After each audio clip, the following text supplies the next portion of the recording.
Hey Jeff, I just wanted to make this video response in agreement with you and excuse me. I've been saying a lot of the same things. A lot of my clients think I'm funny and all my friends think I'm kind of nutty when I say YouTube is going to save the earth. And by that I mean the internet and things like YouTube, programs where we can go to discuss and have information freely available to everyone.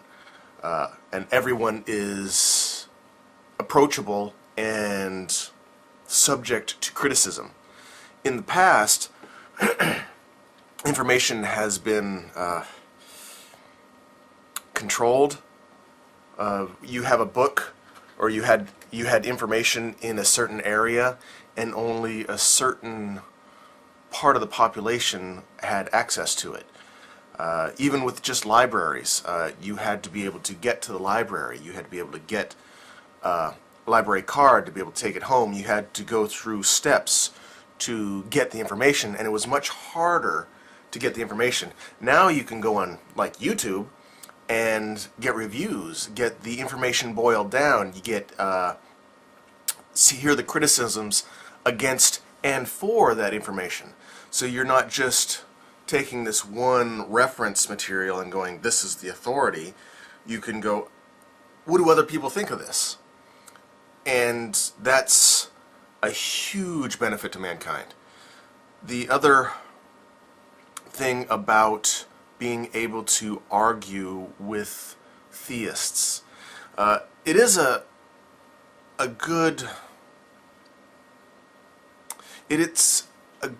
it's good to be able to go back and point out their arguments and contradictions. That's I think beneficial in an argument.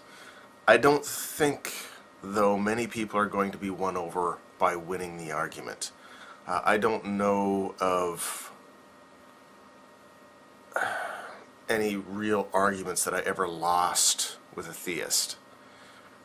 And all the theist gets from losing an argument is clamming up harder on their fantasy. It's a threat to them, a change. And I can understand that. I still argue, so I'm not saying you shouldn't argue, because people will be able to go online and see that argument and then decide for themselves and not have them personally being attacked, but be able to see information and hear information. Thunderfoot and Shane DK and all the YouTube atheist scholars are fantastic. They do a wonderful job of instructing. I especially like Thunderfoot because he's a little less confrontational than most of the others, and it's a good way for theists and people that are on the fence to decide. One of the things that I am hopeful for, and I've always been frustrated with the amount of religion on the planet, but one thing that keeps me sane is the knowledge that religion will eventually die. If you took all the religious texts right now and destroyed them, everything that had anything to do with any religion at all, and destroyed them, within a generation, the next generation, if nothing was referred to those religions, the next generation would have no idea that those religions existed, and would more than likely, with the knowledge we have now, not start another religion. At least not one with an invisible, unprovable thing. It would be some other wacky religion if they wanted to start one. You take the same scenario with scientific information. If you destroyed all scientific books, if you destroyed all math books, all evolution books, if you destroyed all reference to scientific progress altogether and didn't mention it to the next generation, they would eventually rewrite all the science books. Everything that was lost would eventually be rediscovered because that's the nature of the universe. So I do realize in the back of my head that science will always overcome ignorance.